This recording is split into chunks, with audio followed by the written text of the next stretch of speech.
Good morning, everybody. Lee Brower here, and welcome to this week's edition of Meaningful Monday. I am grateful to be here, and I am glad to be here. Where are we? We are in Orlando, Florida, for the 4th annual Wacky Charitable Golf Tournament. And we're so excited. This is something that Lori and I have been involved in now for 4 years. We're so grateful to the Katzer family and for everything that they've done to help make this a successful event. And it is crazy, and if you think I'm wacky, you should see everybody else that's going to be there. It's just a blast. Not only are the people wacky, but the events are wacky. It's a golf tournament like you've never seen before, and every year it gathers more and more enthusiasm. Let me ask you a question, though.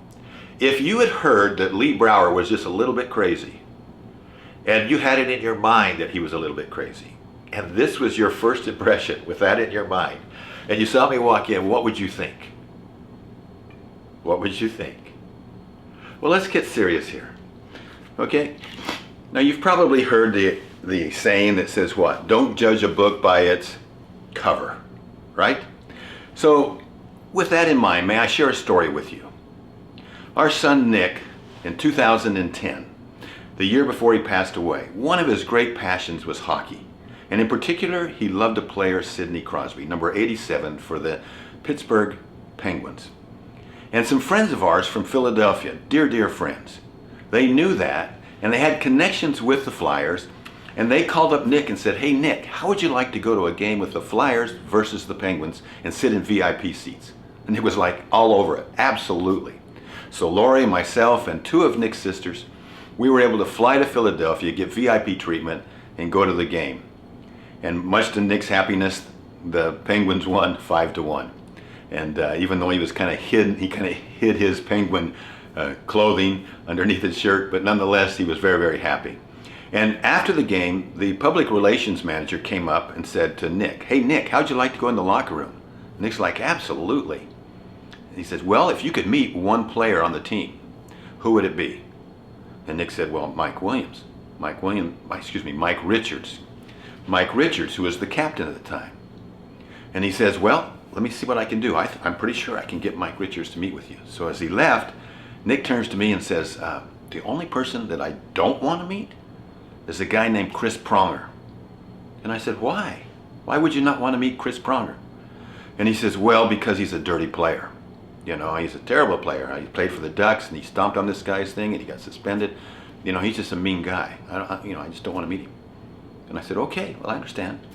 So the PR director comes back and he says, oh, you're going to, I feel a little bad. Mike Richards, he got excited because he had some tickets to the Phillies game who were in the playoffs at the same time in the stadium right next door. And out he ran before I could get to him. He says, but you're not going to believe this. I got a certain Hall of Famer that's agreed to come meet you. He's anxious to meet you. And his name is Chris Pronger.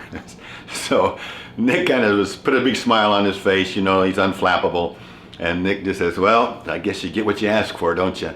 And so anyway, we got a chance. They came back and said, okay, you could come in the locker room now. And he looked over at Lori and said, do you want to come in there with your two daughters?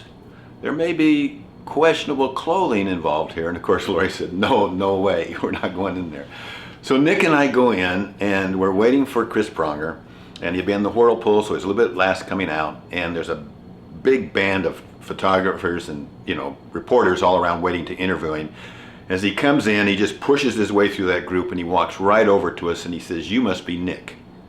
And Nick's like, yes. And now Pronger's about 6'5", 220. He looks like a surfer. And he says, I've heard so much about you. And he says, what I've heard is that you're a real stud. He says, tell me about what you're going through. I want to know. So Nick shared the story, and he got advice back and forth, and Pronger gave him some good advice and just was really interested the entire time. And he wasn't about Pronger. It wasn't like, look at me. He was totally focused on Nick and where Nick was and what he was doing. And he looked at him, he said, Nick, you've inspired me. Thank you very much. He said, now I've got to go talk to those vultures. So off he goes to the vultures. And of course, he's this much taller than all of them. And the first thing he says is a vulgarity in his mouth, like, what do you want? And he kind of was back to this image that he was portraying.